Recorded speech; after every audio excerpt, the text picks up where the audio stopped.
এখন টিক ফিভারটা যেহেতু বেশি শোনা যাচ্ছে তাই ভয়টাও বাড়ছে।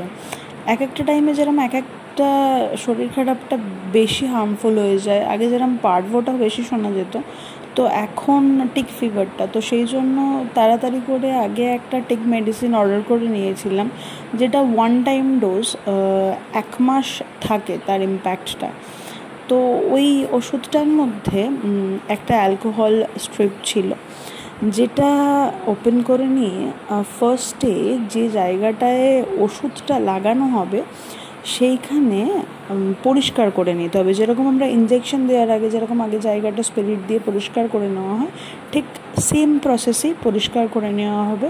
আর ওষুধটা ঠিক ঘাড়ের জায়গাটায় লাগানো হবে, যেখানে ওরা চাটতে পারবে না, কারণ চেটে নিলে সেটা একটা শরীরে ক্ষতি করতে পারে, অনেক বিষাক্ত জিনিসপত্র থাকে, তো সেই জন্য।